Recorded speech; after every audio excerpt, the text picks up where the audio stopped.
حضرت عبد المطلب کی پشت میں پہنچا۔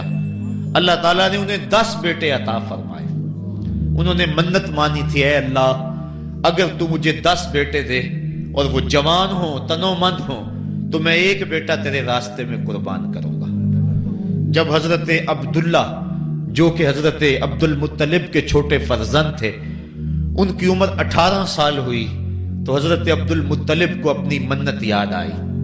انہوں نے اپنے 10 بیٹوں کو بلایا، کہا بیٹا میں نے کعبہ کے رب سے یہ وعدہ کیا ہے کہ اللہ مجھے اگر 10 بیٹے دے گا تو میں ایک بیٹا اللہ کی راہ میں قربان کروں گا۔ اب تم بتاؤ تمہاری رائے کیا ہے؟ کہانی حرم کی پھر دوبارہ دہرائی جا رہی ہے۔ کہا رائے بتاؤ۔ 10 کے 10 بیٹوں نے گردن خم کر دی۔ کہا ایک بیٹے کو ذبح کرنا ہے۔ کہا جس کو چاہو۔ کہا نہیں، میں قرعہ ڈالتا ہوں۔ جب قرعہ ڈالا تو حضرت عبداللہ کے نام قرعہ نکل آیا۔ فرشتے پھر دم بخود تھے، مالک تو نے اس کی پشت میں امانت رکھی ہے اور آج اس کو بھی ذبح کیا جائے گا۔ کائنات پر پھر کوہرام مچنے لگا۔ حضرت عبد المطلب آستینے چڑھا رہے ہیں، ہاتھ کے اندر چھری ہے۔ یہ خبر پورے مکے میں پھیل گئی، سارے سردار دوڑے آئے۔ کہا عبد المطلب یہ رسم تو نہ ڈالو، اس کا ادا کرنا مشکل ہو جائے گا۔ کہا میں نے کعبے کے رب سے یہ منت مانی تھی اور اللہ نے وہ منت پوری کر دی۔ اب میں تو جب قرعہ نکالا تو میرے اس فرزند کے نام قرعہ نکل آیا، میں اس منت کو ہر صورت میں پورا کروں گا۔ لوگ اکٹھے ہو گئے، منت سماجت کر رہے ہیں، لیکن حضرت سیدنا عبد المطلب ہر صورت میں اپنی اس منت کو پورا کرنے کے لیے مصر ہیں۔ پھر کہا کہ حجاز کی حرافہ اس کے پاس چلتے ہیں اور جا کے اس کے سامنے یہ مسئلہ رکھتے ہیں۔ بعض نے لکھا کہ حجر کی کہنا کے پاس جاتے ہیں۔ با اختلاف روایات وہ حجاز کی حرافہ کے پاس پہنچے۔ جب اس کا پتہ کیا تو وہ خیبر میں تھی، تو اس کے پاس سارے سردار اکٹھے ہو کے گئے کہ اس طرح ہمارے سردار نے منت مانی تھی تو اب وہ بیٹے کو ذبح کرنے کے لیے تیار ہے، تو تم بتاؤ کہ اس کے بارے میں ہمیں کیا کرنا چاہیے۔ اس نے کہا کل آنا، میرا تابعی آئے گا تو میں اسے پوچھوں گی، جو مجھے کہے گا میں تمہیں بتا دوں گی۔ اگلے دن یہ سردار پھر اس حرافہ کے پاس پہنچے۔ اس نے کہا کہ میرا تابعی آیا تھا، پہلے تم یہ بتاؤ کہ تمہارے ہاں کسی شخص کی دیت کتنی ہے؟ جو شخص مقتول ہو اس کی دیت قاتل کتنی دیتا ہے؟ انہوں نے کہا 10 اونٹ۔ کہا جاؤ پھر ایک طرف 10 اونٹ رکھو اور ایک طرف عبداللہ کا نام رکھو اور قرعہ ڈالو۔ اگر 10 اونٹوں کی طرف قرعہ نکل آیا تو 10 اونٹ ذبح کر دینا، اور اگر عبداللہ کی طرف نام نکل آیا پھر دوبارہ 10 اونٹ ادھر اور رکھنا، 20 رکھنا، اور اس طرح اونٹ 10-10 بڑھاتے جانا۔ جب قرعہ عبداللہ کے نام سے ہٹ کر اونٹوں کی طرف نکلا تو پھر اتنے اونٹ ذبح کر دینا۔ میرے تابعی نے یہی حل بتایا ہے۔ کہا ٹھیک۔ آئے اور آ کے ساری بات سنائی۔ 10 اونٹ ایک سمت رکھے گئے اور حضرت عبداللہ کا نام ایک سمت رکھا گیا۔ جب قرعہ نکالا تو حضرت عبداللہ کے نام نکلا۔ پھر 20 اونٹ رکھے گئے، پھر قرعہ نکالا تو حضرت عبداللہ کے نام نکلا۔ پھر 30 اونٹ رکھے گئے، قرعہ حضرت عبداللہ کے نام نکل رہا ہے۔ 40 اونٹ رکھے گئے، 50 رکھے گئے، 60، 70، یہاں تک کہ 100 اونٹ رکھے گئے۔ 100 اونٹ جب ادھر ہو گئے، اب قرعہ نکالا تو اونٹوں کے نام نکل آیا۔ سارے خوش ہو گئے کہ اب قرعہ اونٹوں کے نام نکل آیا، عبداللہ کی جان بچ گئی۔ لیکن حضرت عبد المطلب فرمانے لگے کہ میں ایسا نہیں کروں گا۔ کہا کیا کرو گے؟ کہا ایک مرتبہ نکلا ہے، 3 مرتبہ قرعہ ڈالو۔ اگر تینوں مرتبہ عبداللہ کے نام کی بجائے اونٹوں کے نام نکلا تو پھر میں سمجھوں گا کہ اللہ کی طرف سے یہی مرضی ہے، ورنہ میں اپنے بیٹے کی گردن پہ چھری رکھ دوں گا۔ اللہ اکبر! مکے کے اندر سردار بھی دعائیں مانگ رہے ہیں۔ اللہ اکبر! ام ایمن بھی دعا مانگ رہی ہے، مکے کے پربت دعائیں مانگ رہے ہیں، کائنات کا ذرہ ذرہ دعائیں مانگ رہے ہیں۔ قرعہ جب ڈالا گیا تو دوسری مرتبہ بھی قرعہ اونٹوں کے نام نکلا۔ اب تیسری مرتبہ جب کرہ ڈالا گیا تو ہر ایک کا دل دھڑک رہا ہے. حضرت عبد المطلب تیار ہیں. کہا اگر تیسری مرتبہ بھی کرہ اونٹوں کے نام نہ نکلا تو میں اپنے بیٹے کی گردن پہ چھری پھیروں گا، چونکہ میں نے کعبے کے رب سے منت مانی ہوئی ہے. جب تیسری مرتبہ کرہ ڈالا گیا تو وہ بھی اونٹوں کے نام نکلا. 100 اونٹ ذبح کر دیے گئے. حضرت عبداللہ جو کہ حضور کی امانت کے امانت دار تھے، ان کی زندگی محفوظ ہوئی. حضور علیہ السلام فرمایا کرتے تھے آنا ابن الذبیحین، لوگوں میں 2 ذبیحوں کا بیٹا ہوں. ایک ذبیح اسماعیل علیہ السلام ہے اور ایک ذبیح میرے والد حضرت عبداللہ رضی اللہ تعالیٰ عنہ. جلدی سے حضرت عبداللہ کی شادی کی گئی. حضرت آمنہ سلام اللہ علیہا آپ سے نکاح ہوا. شادی کو ابھی چند ماہ ہی گزرے تھے کہ حضرت عبداللہ رضی اللہ تعالی عنہ شام کی طرف تجارت کی غرض سے گئے. واپس جب مدینہ طیبہ پہنچے تو ان کی طبیعت خراب ہو گئی. تو وہ چند لمحے چند دن وہاں رک گئے. قافلہ بھی رکا لیکن طبیعت سنبھل نہیں رہی تھی. قافلے والے انہیں وہاں چھوڑ آئے اور واپس آ گئے. کچھ دنوں کے بعد خبر پہنچی کہ حضرت عبداللہ رضی اللہ تعالیٰ عنہ کا مدینے میں انتقال ہو گیا ہے. حضور علیہ السلام شکم مادر میں. فرشتوں نے کہا مالک تیرے نبی تو شکم مادر میں یتیم ہو گیا. اے اللہ تیرا نبی تو شکم مادر میں یتیم ہو گیا. آواز آئی آنا حافظہ و آنا ناصرہ و آنا کافلہ، تم کیوں پریشان ہوتے ہو؟ میں اس کی حفاظت بھی کروں گا، اس کی مدد بھی کروں گا، اس کی کفالت بھی کروں گا. حضرت آمنہ سلام اللہ علیہا کے دل میں یہ خیال تھا کہ میں اپنے شوہر نامدار جس کے چہرے کو ابھی میں نے جی بھر کے دیکھا بھی نہیں تھا اس کی قبر پہ جاؤں. لیکن جو امانت تھی اس امانت کے تقاضے ان کو اس سفر سے روکتے رہے. حتیٰ کہ حضور کی ولادت ہوئی. آقا کریم کی عمر جب 6 سال ہوئی تو اب ان کے دل میں یہ جذبے اور یہ احساس اجاگر ہوا اور یہ جذبہ بڑھ گیا کہ میں جاؤں اور اپنے شوہر نامدار کی قبر پہ حاضر ہوں. حضرت آمنہ سلام اللہ علیہا آپ اپنے نونہال فرزند کو لے کر ام ایمن جو کہ حضرت عبداللہ کی کنیز تھیں ان کو لے کر آپ پہنچے مدینہ المنورہ. کچھ عرصہ گزارا. اللہ کے محبوب علیہ السلام کو کسی یہودی نے دیکھا تو اس نے یہ خبر گرم کر دی کہ وہ جو موعود نبی ہے جس کا وعدہ ہماری سابقہ کتابوں میں ہے وہ یہی ہے. لوگ جوق در جوق دیکھنے آنے لگے. تو حضرت آمنہ پریشان ہوئی اور جلدی سے وہ مکے کی طرف عازم سفر ہوئی.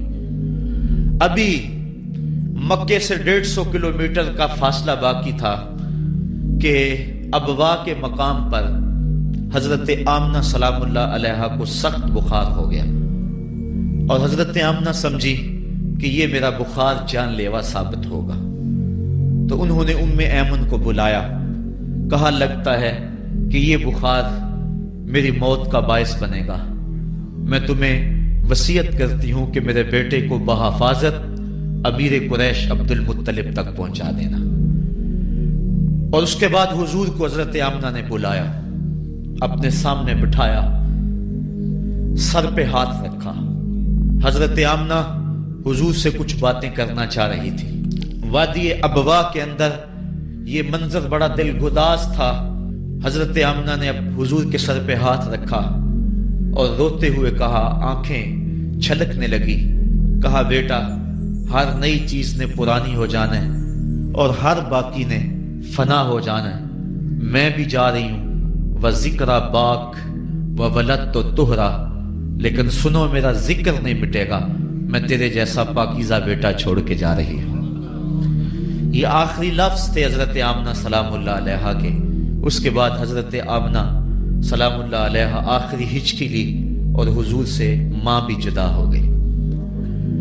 آقا کریم علیہ السلام نے اپنی والدہ کو وہاں دفن کیا ام ایمن کے ساتھ مل کے جیسے بھی ہو سکا. وہ کیا کسی نے کہا تھا تجھے کن پھولوں سے ہم کفن دیں، تو جدا ہی ایسے موسموں میں ہوا جب درختوں کے ہاتھ پھولوں سے خالی تھے. آقا کریم کی آنکھیں چھم چھم برس رہی ہیں.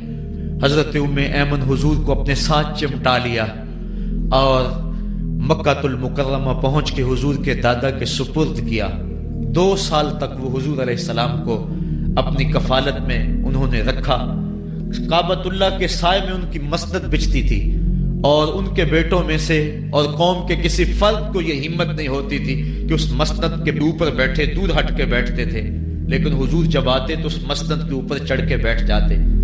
حضور کے چچا اور حضور کے دیگر عزیز و اقارب کہتے کہ بیٹا نہ چڑھو، تو حضرت عبد المطلب کہتے رہنے دو، یہ بڑی شان والا بیٹا ہے۔ ان سے محبت کرتے، ان کو اپنے ساتھ سلاتے۔ 8 سال کی حضور کی عمر ہوئی کہ امیر قریش کا بھی انتقال ہو گیا۔ ابن حشام نے لکھا ہے کہ جب امیر قریش کا انتقال ہوا تو سوگ میں مکے کے بازار بند ہو گئے، پورا شہر جنازے میں امٹ آیا، لیکن 8 سال کا بچہ تھا، بلک بلک کے رو رہا تھا۔ آج وہ سایہ بھی اٹھ گیا۔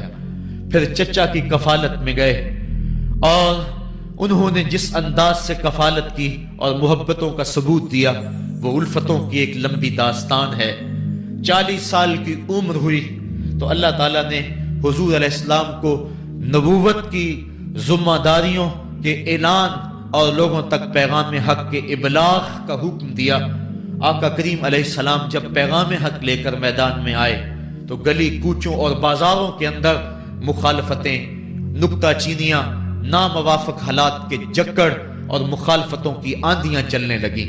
ابھی آپ سن رہے تھے کہ حضرت بلال حبشی کے ساتھ کیا سلوک کیا جاتا رہا، کس انداز کے ساتھ ان کے سینے پہ پتھر رکھ دیا جاتا۔